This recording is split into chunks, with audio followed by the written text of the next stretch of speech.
ஆகாயம் வாய்ஸ் நேயர்களுக்கு வணக்கம். இன்றைக்கு நம்மோடு நேர்காணலுக்காக தமிழ்நாடு தன்னுரிமை கழகத்தின் தலைவரும் முன்னாள் சட்டமன்ற உறுப்பினருமாகிய திருமிகு பழ கருப்பையா அவர்கள் நம்மோடு இணைந்திருக்கிறார். அவரோடு பேசலாம். வணக்கம் சார். விஜயகாந்த் அவருடைய தற்போதைய நிலை எல்லோருக்குமே ஒரு வருத்தத்தை தான் கொடுத்துருக்குது. 2006 சட்டமன்ற உறுப்பினராக, 2011 பார்த்தீங்கன்னா எதிர்க்கட்சி தலைவராகிறாரு. அந்த காலகட்டத்தில் நீங்களும் எம்எல்ஏவாக இருந்தீங்க அதிமுக சார்பாக துறைமுகம் தொகுதியில். 2011 காலகட்டத்தில் தான் அவருடைய அபரிவிதமான வளர்ச்சி இருந்தது. அதே காலகட்டத்தில் தான் பல எம்எல்ஏக்கள் அவர்கிட்ட அதிமுக போனாங்க. வீழ்ச்சியும் அங்கே தான் ஆரம்பிச்சு சொல்கிறாங்க இல்லையா? அதுக்கு என்ன காரணம்? அந்த காலகட்டத்தில் நீங்களும் நெருக்கமாக பார்த்துருப்பீங்க. இல்லை, உண்மையிலேயே விஜயகாந்த் ரொம்ப நல்ல மனிதர். என்னுடைய படத்தில் அவர் ஹீரோவாக நடித்து நான் எடுத்த படம் பெரிய வெற்றி பெற்றது. அவருக்கு எனக்கு நல்ல நட்பும் உண்டு. 2 பேரும் ஒரே காலகட்டத்தில் சட்டமன்றத்தில் இருந்த காரணத்தினால் பல சமயங்களில் வராந்தாக்களை நின்று பேசி கொண்டிருப்போம். அது வேறு. ஆனால் அவருடைய சிறந்த காலம் 2011-16.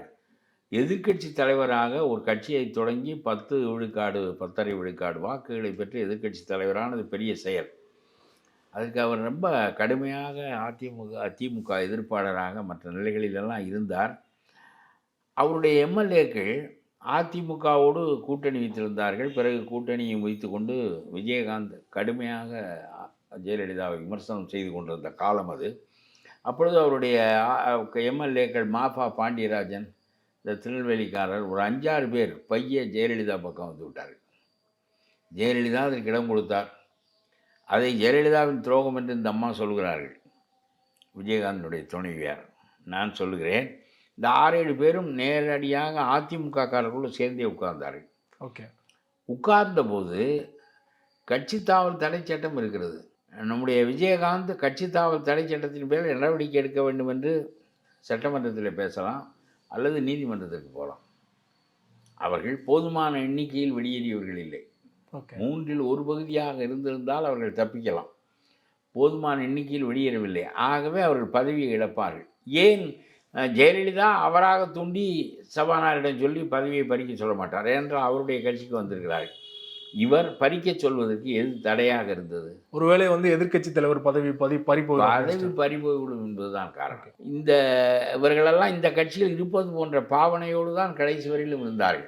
இருந்தது அந்த பக்கம், பேசியது அவர்களுக்கு சார்பாக. ஆனால் இந்த கட்சி என்கின்ற பட்டியலிலே தான் இருந்தார்கள். அவர்களுக்கு பதவி போய்விடும் என்கின்ற அச்சம், ஜெயலலிதாவுக்கு பண்ணி பார்க்கட்டுமே என்கின்ற எண்ணம், இவருக்கு எதிர்க்கட்சி தலைவர் பதவி போய்விடும், திமுக 2வது இடத்துக்கு விடக்கூடும், 3வது இடத்துக்கு தள்ளினார் விஜயகாந்த், 2வது இடத்துக்கு விடக்கூடும் என்கின்ற அச்சத்தின் காரணமாக அவர்கள் செய்த துரோகத்தை மென்று முழுகி கொண்டிருந்தால் அப்போ நமக்கும் ஒரு நன்மை இருக்கிறது என்கின்ற காரணத்தினாலே தான் இந்த துரோகத்தை செய்து கொண்டோம். அது குற்றம் சாட்டுவதற்குரிய ஒன்றாக இல்லை. நீங்கள் போராடி இருக்க வேண்டும். இவர்கள் துரோகம் செய்தார்கள் என்று சொல்வதிலே பொருள் இருக்கிறது. நீங்களும் பேசாமல் தானே இருந்தீர்கள். அதில் ஒன்றும் எவ்வளவு காலம் சென்று துரோகம் என்று சொல்வதற்கெல்லாம் வேறு. ஆனால் இந்த மாதிரியான ஒரு போக்கு, ஆளுங்கட்சியை நோக்கி வந்தார்கள், ஆளுங்கட்சியை நோக்கி போய்விட்டார்கள். பிறகு மாஃபா பாண்டியராஜன் அடுத்த முறை மந்திரியாக வந்தார். இப்படித்தான் அரசியலிலே நன்மை காரணமாக தனக்கு ஒரு பதவி கிடைக்கும், நன்மை கிடைக்கும் என்பதற்காக கட்சி மாறுகின்றவர்களே மிகுதியாக இருக்கிறார்கள். அதனால கருத்து ரீதியாக மாறுகின்றவனும் விமர்சனத்துக்குள்ளாகிறான். இதே கருத்தை சொன்ன பிரேமலதா அவர்கள் தான் பொதுச் செயலாளர் ஆன உடனே ஜெயலலிதா சமாளி மரியாதை சொல்லியிருக்காங்க. இது எப்படி நம்ம எனக்கு புரிந்து கொள்ள தெரியவில்லை. சரி, ஏதோ பார்க்கட்டும். 10-10.5% வாக்கு வைத்திருந்தவர்கள் 1% வாக்குக்கு வந்து விட்டார்கள். விஜயகாந்த் கடுமையாக எதிர்க்கட்சியாக செயல்படுவார். அந்த போக்கோடு தீர்மானமாக செயல்பட்டால் இந்த அம்மா நன்றாக பேசுகிறார்கள். பேசுவது ஒன்றும் குறையாக இல்லை. விஜயகாந்த் பேசுவதை கூட தெளிவாக ஓட்டத்தோடு பேசுகிறார்கள். அப்படியானால் அதை வளர்ப்பதில் என்ன தடை இருக்கிறது? கொஞ்சம் பணமும் அவர்களிடம் இருக்கிறது. நம்முடைய கட்சி மாதிரி பணமே இல்லாமல் திரிகின்ற கட்சி இல்லை அது. அதனால கொஞ்சம் வசதியாக அவர் சேர்த்து வைத்த சொத்து இதெல்லாம் இயல்பாகவே இருக்கிறது. ஒரு நிலைப்பாடு எடுக்க வேண்டும். யாருக்கு எதிராக செயல்பட போகிறோம், எந்த நோக்கத்தோடு செயல்பட போகிறோம்? ஊழலுக்கு எதிராகவா? அப்படியானால் யாரோடு சேருவது, யாரோடு சேராமல் இருப்பது என்ற தெளிவெல்லாம் இல்லாமல் யார் எந்த பக்கம் கூப்பிட்டாலும் போவதற்கு தோதாக இருந்து கொண்டு பிறகு அவர்கள் தேர்தலுக்கு செலவுக்கு பணம் தந்தால் வாங்கி தேர்தலில் இடம்பெற்று நாம் அந்த அரசியல் என்பது இன்றைக்கு அரசியலாக இல்லை. அதிலே ஒரு முற்போக்கான சிந்தனையோடு அவர்கள் முன் வந்தால் ஒரு இடத்தை பிடிக்க முடியும். அதிமுகவோட கூட்டணி அமைச்சதுனால தான் எதிர்க்கட்சி தலைவர் அந்தஸ்துக்கு போனார் இல்லையா? ஆனால் இப்போ அதிமுகவோட கூட்டணி அமைச்சது தவறு அப்படின்னு சொல்றதை நம்ம எப்படி எடுத்துக்க முடியும்? அப்படி இருக்காது. இவர்கள் 2 பேரில் ஒருவரோடு சேருவார்கள். சேருவார். சேருவதை தவிர அவர்கள் ஒன்றும் செய்ய முடியாது. ஓகே. நிலையாக நாம் கொஞ்ச காலம் போராடி அந்த இடத்தை பிடிக்கலாம், அவசரம் இல்லை என்று கருதுகிற போக்கு அவர்களிடம் இல்லை. 2016க்கு அப்புறமா பார்த்தீங்கன்னா மக்கள் நல கூட்டணியில் தான் விஜயகாந்த் அவர்கள் இடம்பெற்றிருந்தார். கலைஞர் அவர்கள் கடைசி வரைக்கும் முயற்சி பண்ணார், எப்படியாவது தேமுதிகவை திமுக கூட்டணியில் கொண்டு வரணும்னு சொல்லிட்டு. கூட்டணி இல்லைன்னு முடிவானதுக்கப்புறம் கூட பழம் நழுவி பாலை விழவில்லை அப்படிலாம் ஏதோ ஒரு விஷயம்லாம் பேசினார் இல்லையா? ஒருவேளை மக்கள் நல கூட்டணியில் இல்லாமல் திமுகவோட போயிருந்தனா இப்போ தேமுதிக ஒரு ஒரு இடத்த பிடிச்சிருக்குன்னு நினைக்கிறீங்களா தமிழ்நாட்டு அரசியலில்? இல்லை, கூட்டணியாக இருக்கின்ற 2 நிலைப்பாடு இருக்கிறது. உங்களுக்கு சொல்கிறேன், இவர்கள் கூட்டணியாக சேர்ந்த பிறகு கூட்டணியாகவே நின்று விடுகிறார்கள், அந்த கட்சியோடு இணைந்து விடுகிறார்கள், இரண்டரை கலந்து விடுகிறார்கள். அதனால தான் இவர்களுடைய வளர்ச்சி தடைப்படுகிறது. நான் சொல்கிறேன், ஒரு அணியோடு ராஜாஜி சேர்ந்தால் நேர்மாறான திமுகவோடு சேர்ந்தார். நேர்மாறான திமுக. வாழ்நாளெல்லாம் ஆச்சாரியார் என்றும் பூணூல் என்றும் சொன்னவர்களோடு அவர் சேர்ந்தார். பூணூலை பிடித்து கொண்டு வாக்களி, ஜனநாயகத்தில் மாற்றம் என்பது முக்கியம் என்று அவர் ஒரு கருத்து வைத்தார். 3 மாதம் அண்ணாவோடு தொடர்ந்து இருக்கவில்லை. 3வது மாதம் ஹனிமூன் இஸ் ஓவர் என்று சொல்லிவிட்டு அவர் தன்னுடைய அரசியலை நடத்தினார். திமுகவை சட்டமன்றத்தில் எதிர்த்தார். அதற்கு பிறகு சுதந்திரா கட்சிக்காரர்கள் திமுகவுக்கு எடுக்கின்ற நிலைப்பாடுகளுக்கு அவர்கள் ஆதரவு அளிக்கவே இல்லை. ஆனால் அவர் கூட்டணி சேர்ந்தார். கூட்டணி என்பது சீட் அட்ஜஸ்ட்மெண்ட். நான் சொல்கிறேன், சீட் அட்ஜஸ்ட்மெண்ட் முடிந்தது, வாக்கு சிதறல் தடுக்கப்பட்டது, ஒரு இடத்திற்கு வந்து விட்டீர்கள். பிறகு உங்களுடைய அரசியல் நடத்துங்கள். முத்தரசன் நடத்துகிறாரா? சிபிஎம் நடத்துகிறதா? வைகோ நடத்துகிறாரா? என்ன ஸ்டாலினுடைய வாய் பார்த்து பேசுகிறார்களே. ஒத்துவதற்கு 12 எதிர்கட்சிகள் என்றால் நீங்கள் தனி கட்சி நடத்த வேண்டிய கட்டாயம் என்ன என்று கேட்கிறேன் நான். உங்களுக்கு தனி கொள்கை இருக்கிறது, தனி கட்சி இருக்கிறது, தனி கொடி இருக்கிறது, எதற்கு ஒத்துவி கொண்டே இருக்கிற? 5 ஆண்டுகளில் இவ்வளவு லஞ்ச லாவணியங்கள் நடக்கின்றன. செந்தில் பாலாஜி போன்றவர்கள் கைது செய்யப்படுகிறார்கள். எந்த ஒன்றிலும் திமுகவினுடைய ஆட்சி அமைப்பு, அவன் எவ்வளவு வெள்ளம் வந்தாலும் முழுகினாலும் சரி, உடனே நாம் ஒரு 10 லட்ச ரூபா இந்த கட்சிக்கு கொடுத்து இந்த வெள்ளத்திற்கு நாம் துணையாக இருக்கிறோம் மக்களுக்கு என்பது போல காட்டிக் கொள்ளுகின்ற வைகோ 10 லட்ச ரூபாய் கொடுக்குறார், சரியாக போய்விட்டார். நெஞ்ச அளவுக்கு வெள்ளம் வந்தது. ஒவ்வொருவரும் 1 லட்சம் 2 லட்சம் 4 லட்சம் இழந்திருக்கிறான். நீ 6000 ரூபாய் கொடுத்தால் சரியாக போய்விடுமா என்று கேட்கிறேன். நான் சொல்கிறேன், நீ 2% வாக்கிலே தான் வெற்றி பெற்றிருக்கிறாய். இந்த வெள்ளத்தின் பாதிப்பினால் 4% மக்கள் மாறினால் கூட உங்களுடைய வாக்கு வங்கி பாதிக்கப்படும். இல்லை, கூட்டணி கட்சிகள் யாருமே இதை கேட்கல திமுக எதிர்த்து அப்படின்னு சொல்றீங்களா? கடுமையாக இல்லையே. என்ன திருமாவளவர்கள் 4000 கோடிக்கு வெள்ளை அறிக்கை வேணும்னு கேட்குறாரு. என்ன செலவு பண்ணீங்க? திமுக நோக்கி தானே கேட்குறாரு. ஆமாம், 2100 கோடி செலவு செய்தால் 1190 1000 கோடி ஏன் செலவு செய்யவில்லை? வருவதற்கு முன்னால் செய்திருக்க வேண்டுமா இல்லையா? 2வது, இவர்களால் அதை செய்யவே முடியாது. ஏன் அப்படி என்று சொல்கிறேன் என்றால், ஒவ்வொரு தெருவிலும் 14 வீடு 16 வீட்டுக்கு அடுக்குமாடி வீடுக்கு எல்லா இடங்களிலும் காசு வாங்கி கொண்டு அனுமதி கொடுக்கிறார்கள். அதற்கு தகுந்த சாக்கடை இல்லை. பெரிதாக்க வேண்டுமில்ல. முந்தி 10 வீடு இருந்த இடத்தில் இருந்த சாக்கடையினுடைய அளவு தான், அந்த குழாயினுடைய அளவு தான் இன்னமும் இருக்கிறது. 10 அடுக்குமாடி வீடு வந்து விடுகிறது அந்த வீதியில். எப்படி நீ வெள்ளம் வெளியே எப்படி போகும்? அவங்களுடைய குடிநீரை எப்படி நீ தீர்ப்பாய்? குடிநீர் தேவையை எப்படி கால்வாய்கள் வெளியேறும்? ஒன்றும் செய்ய முடியாது.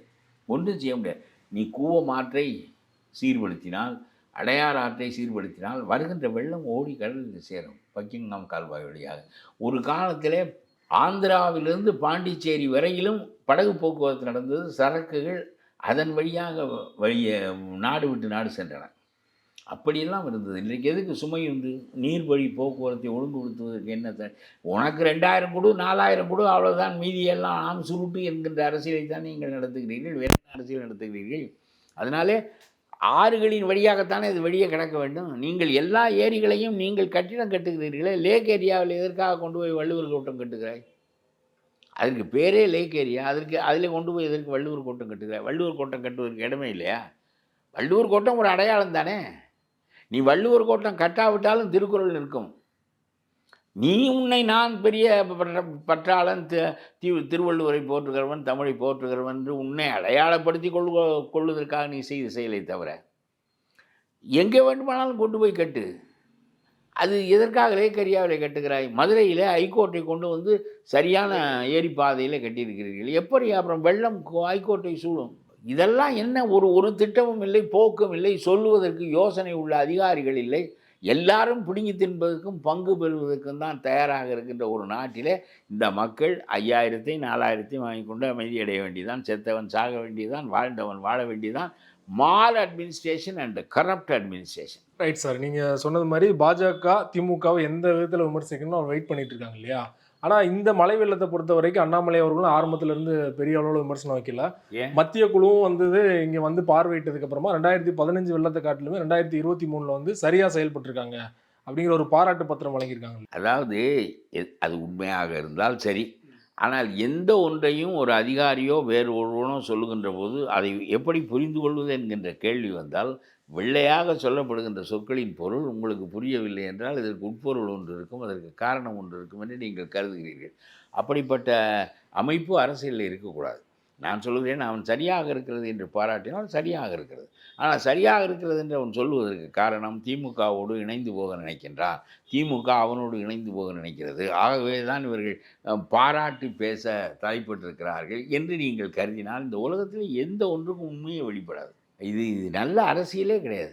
அவர்கள் எல்லா எதிர்கட்சி என்றால் எதிர்த்தே தான் பேச வேண்டும், ஆளுங்கட்சி இல்ல சார், அப்ப சரியா செயல்பட்டு இருக்காங்க அப்படின்னு நம்ம புரிஞ்சுக்கிறோமான்னு கேட்கிறேன். எனக்கு தெரியாது, மழை வெள்ளத்துல எனக்கு தெரியாது. நான் பாஜக சொல்வதெல்லாம் உண்மையாக பேசுகிறார்கள் என்று கருதுவதில்லை. ஓகே. இந்த போக்கே அரசியலில் மாற வேண்டும் என்று சொல்கிறேன். நான் சொல்லுகிறேன், எந்த ஒன்றும் அந்த எதை பற்றி நீங்கள் பேசுகிறீர்களோ அதில் உண்மை இருக்கிறதா பொய் இருக்கிறதா, எது உண்மையாக அதை சொல்லு. கூட்டணி கட்சியாக இருந்தாலும் சொல்லு, எதிர்கட்சியாக இருந்தாலும் பாராட்ட வேண்டியதை பாராட்டு, இல்லை என்றால் வாயையாவது மூடிக்கொண்டு. ஒன்றும் இல்லாமல் எல்லாவற்றுக்கும் நாயை பூனை என்பது, பூனையை பன்றி என்பது என்று நீங்கள் இப்படியே அரசியல் செய்து கொண்டிருந்தால் இது இந்த வக்கீல் வாதம். கொலைகாரனுக்கு பேசுகிறவன் கொலைகாரனுக்கு சாதகமாக பேசுவான், அவனை தண்டிக்க வேண்டும் என்று பேசுகிறவன் அதையே பேசுவான். இந்த வக்கீல்களெல்லாம் வெள்ளைக்காரன் காலத்திலே வந்தவர்கள். கண்ணகி அவளுடைய நியாயத்தை அவளே பேசினாள். இந்த வக்கீல்களைப் போல ஆகிவிட்டது. கூட்டணி சேர்ந்தவனெல்லாம் தன் கட்சியை பொத்திக் கொள்ள வேண்டும். கூட்டணி 5 வருஷத்துக்கு வைத்துக் கொள்கிறானே, இவனுக்கெல்லாம் அறிவு இருக்கிறதா என்று கேட்கிறேன். கூட்டணி வை, தேர்தல் முடிந்த பிறகு வெளியே வா, இவன் செய்வதையும் சொல்லு, அவன் செய்வதையும் சொல்லு.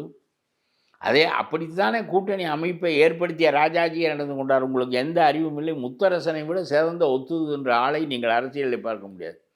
மாவட்ட செயலாளராக திமுகவில் ஆக்க வேண்டியவர்களெல்லாம் ஒரு கொடியின் கீழே, ஒரு கட்சியின் கீழே தலைவராக வைத்திருக்கார். அந்த கட்சி எப்படி வளரும்? பாட்டாளி வர்க்கத்தின் கட்சி என்று மேலோங்கி நின்ற எதிர்கட்சியாக 52 இருந்த அந்த கட்சி இன்றைக்கு இந்த ஸ்டாலினுக்கு ஒத்துதி கொண்டு 2 இடங்களையும் ஒரு இடத்தையும் பெற்றுக்கொண்டு நாரி கொண்டிருக்கிறது. கூட்டணி தர்மத்துக்காக அமைதியாக இருக்காங்களா? கூட்டணி தர்மம் என்றே ஒன்று கிடையாது என்று நான் சொல்கிறேன். சீட் அட்ஜஸ்ட்மெண்ட் முடிந்த பிறகு வெளியே வா. கூட்டணி தர்மம் ஒன்று அவன் சொல்லுகிற கொள்கையெல்லாம் சிறந்ததென்றால் அவன் கட்சிக்கே போ, அல்லது அவன் செய்த செயலை நியாயத்தின் அடிப்படையில் பாராட்டு அல்லது பழி. அதை விட்டு கூட்டணி என்பதற்காக யாராவது செந்தில் பாலாஜியை தாக்கி பேசுகிறானா? இந்த கூட்டணி கட்சியில் செந்தில் பாலாஜியை விடுதலை செய்ய வேண்டும் என்று பேசுகிறான். நான் கேட்கிறேன், அது என்ன அதிமுக செய்தால் ஊழல், நீ செய்தால் ஊழல் இல்லையா? இந்த அரசியல் போக்கே மாற வேண்டும். தமிழ்நாட்டினுடைய அரசியல் போக்கு, ராஜாஜியும் காமராஜரும் இருந்த நாடாண்ட நாட்டில் ஸ்டாலின், எடப்பாடி, நம்முடைய சீமான், முத்தரசன் தலைமைகளினுடைய தகுதிகளை பாருங்கள்.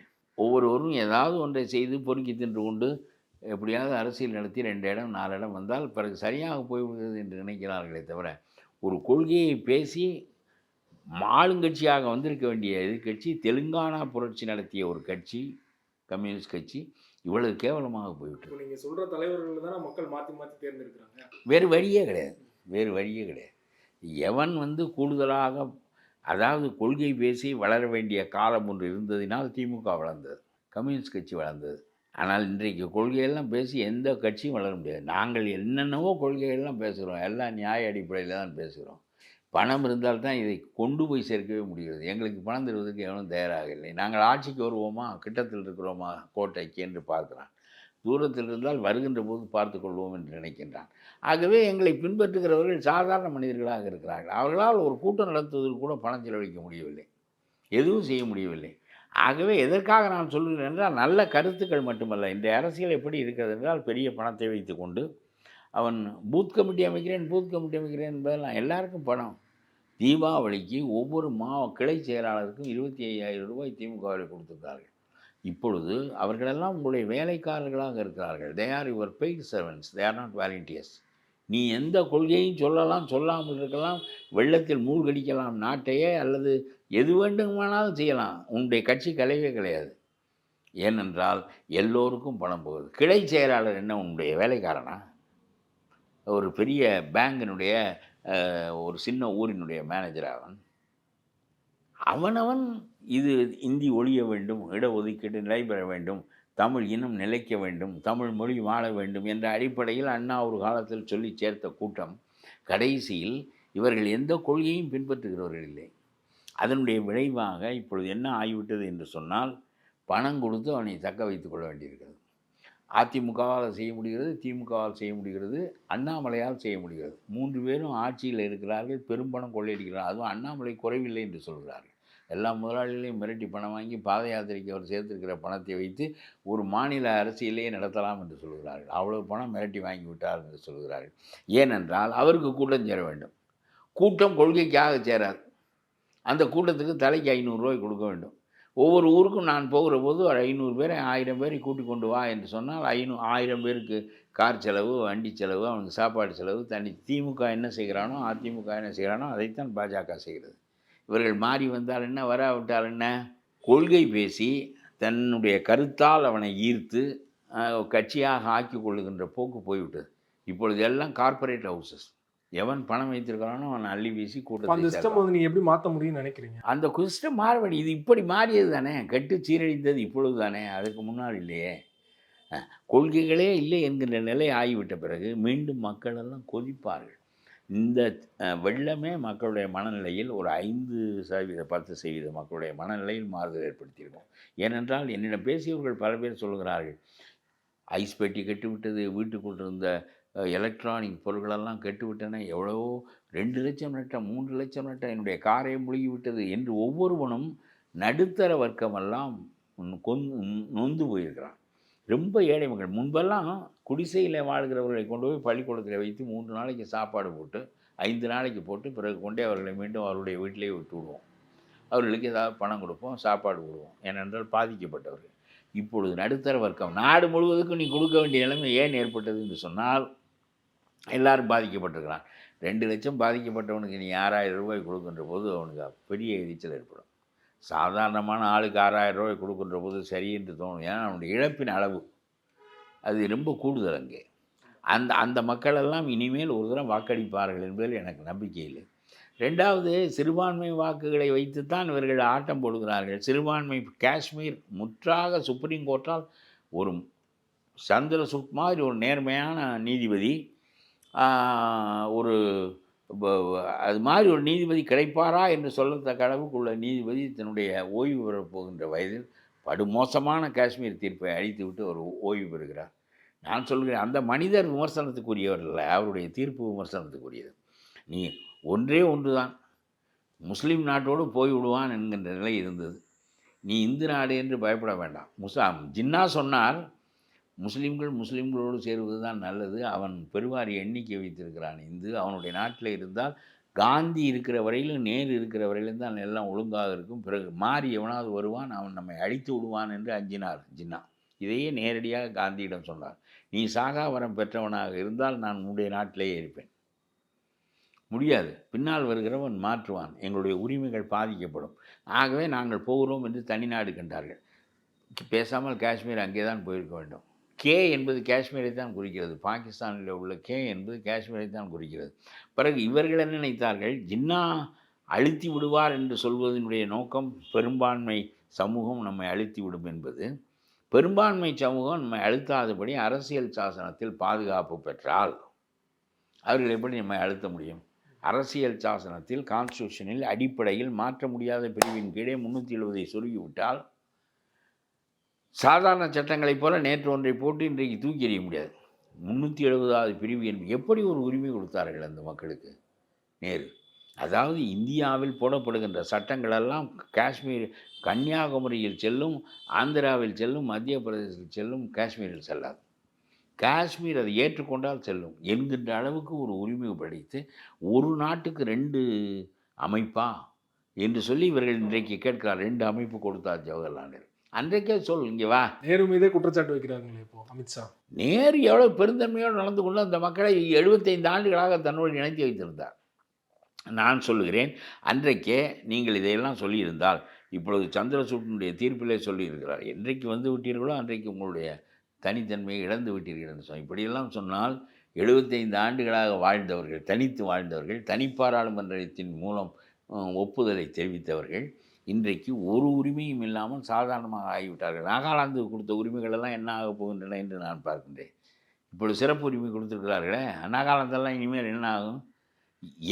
யார் எந்த அரசாங்கமும் நம்பிக்கைக்குரியது. வாய் சொல்லுக்காகத்தானே தசரதன் சொன்னான் என்பதற்காகத்தானே ராமன் காட்டுக்கு போனான்.